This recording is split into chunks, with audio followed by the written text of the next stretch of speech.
Yes, hello and welcome back to Turfcast on this beautiful, wonderful morning here in the northwest of England. Well, it was a beautiful morning. It was. The sun's out, the weather's nice, just like it has been for a few days. But wow, what a way to dampen the mood when you see the news that Egan-Riley has reportedly agreed a 5-year deal with French side Strasbourg. Now, like I said, this is just reported news. It's from Alex Crook at TalkSport. And to be fair to Alex, I think he's...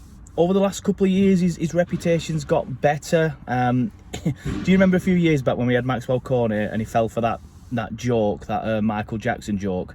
Because somebody said Michael Jackson, obviously Michael Jackson was a manager at the time, and they did the lyrics to that song, that You Are Not Alone, and he fell for that, thinking that Maxwell Cornet thought he was a lone player. So his reputation was in the bin around that time. But to be fair to Alex, it's quite good now. So the fact that he's reporting it, I'm not sitting here saying it's 100% legit or I 100% believe it, but yeah, there's no smoke without fire, unfortunately. And yeah, it's a shame if that's the case. And then I've seen a lot of people sort of like saying it's a bizarre move and stuff like that, because obviously Burnley are now in the Premier League. He'll have the chance to be a Premier League defender, but instead he's decided to go to Strasbourg. But obviously just the context behind that is that Strasbourg are owned by a consortium.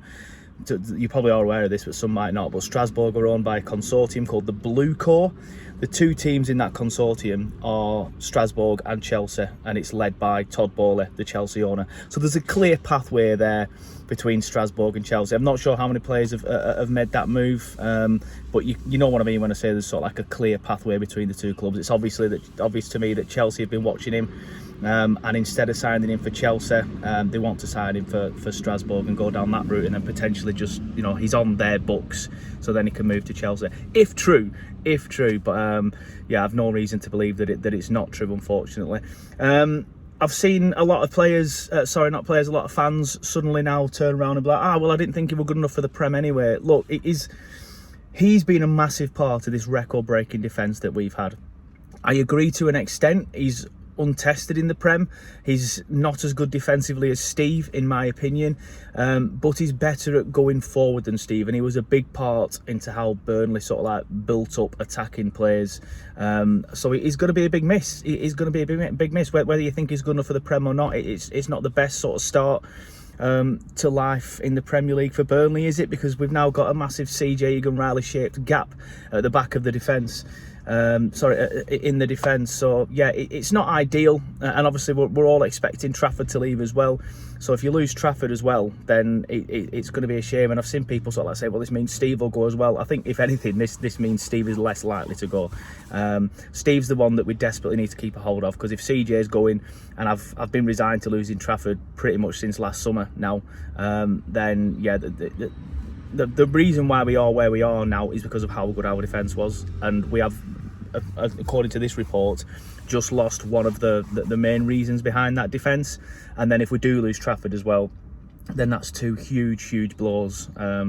So yeah, again, I've seen a few people saying, we've not learned our lessons and things like that, because now we're going to have another massive overhaul of players. It can't be helped. It's like, you can't blame the board for the fact that he's decided not to stay if this report is true. But it's unfortunate. I mean, we did offer him new deals. Matt Williams said himself, Scott Parker said himself actually a couple of weeks back that he was confident that they would both sign as well. I've just remembered that quote there.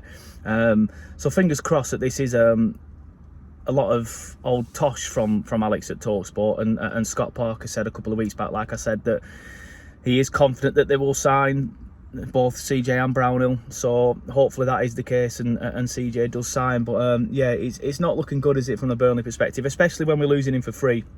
Well, it's not free, is it? But you know what I mean. Obviously it is free and it isn't. So they won't have to pay an initial fee, obviously, because he's out of contract, but due to his age, then obviously we will be due compensation. So we don't know how much that compensation is going to be at this stage, but obviously if you remember, cast your mind back all them years ago, it weren't that long ago, was it? But when Danny Ings left to go to Liverpool, again, similar situation, young player who let his contract run down, didn't sign a new deal despite being offered one, and then I think Liverpool had to pay somewhere in the region of £8 million, I think it was. So we got quite a good bit of money for Danny Ings. Obviously, we would have sold him for probably double that if he'd have been contracted. But, you know, 8 million quid's not to be sniffed at. And I think we get more for CJ. I think he's, you know, he's come through the City Academy. Because with stuff like this, and again, apologies, I'm not 100% certain on it, but stuff like this, they go off sort of like the value now and the potential of what they can be. And obviously CJ's come through the City Academy. CJ has, you know, been in the England setup. So it's going to be one of them situations where they look at all of that, and I think we get more than 8 million quid. I think we can be asking for sort of like, well, not asking because you know what I mean, but sort of like be expecting more than 10 million quid. I think, again, someone please feel free to let me know in the comments sort of like how it all works and things like that, and what the sort of board looks at. But I'm pretty certain it is a case of looking at the potential that they can be and the players that they could potentially turn into, and then you get a lump sum based on that figure. So yeah, where are we at now then in terms of defenders? Obviously I know a lot of people have reminded me that Jordan Bayer exists. I don't know if Jordan still watches these videos, but I know he used to. Shout out to Jordan if you are. But can he really come back into the side after spending so long out for injury, and such a massive injury as well, and just hit the ground running? I'm not so sure. I thought Jordan was an absolutely brilliant defender. He was probably my favourite player in the Championship that season, aside from the obvious, which is Nathan Teller. Fantastic defender, but wasn't great in the Prem. He may or may not have been playing with a knock, to be fair, in the earlier parts of the season, but I always remember that mistake against Crystal Palace. And can he make the step up? Because he's never really played too many games in the Premier League for us, has he? So it's one of them, like, I feel like it's a blow. You know, the Championship season hasn't really finished yet. The playoff finals next week or whenever it is, a couple of weeks. It's finished for us, but it's not properly finished yet, and we've already lost one of the main players from the Championship. Like, people can sit there again a million times, and you can put it in the comments and say, oh, I don't think it's that big of a blow because Steve's the better defender, and I think someone put, I don't think he's tall enough for the Prem, I don't think he's strong enough for the Prem. While I understand that, and I get why you think that, because there was a couple of times where, you know, he lost his man last season. There was a couple of times where he was beaten to the ball. Steve was the better defender, but Steve and CJ worked perfectly, because Steve was the better defender and CJ was the better at going forward. So I do think it's a blow. I do think it's a shame, and I think when a lot of people are just saying, oh well, you know, we as long as we keep Steve, that's all that matters. I think there's a slight element of copium to that. It's a blow. It's a big blow. It's not going to be as big as when Trafford leaves. That is a bigger blow. Or if Steve left, then we might as well just pack up and go home. But yeah, I'm disappointed. If the news is true, let's all wait for official confirmation. But like I said, I've got no reason to believe it isn't. Alex's reputation has seemed to grown recently. So yeah, we'll see. Having said that, it was reported by somebody else the day before, wasn't it? So Alex has probably got on that.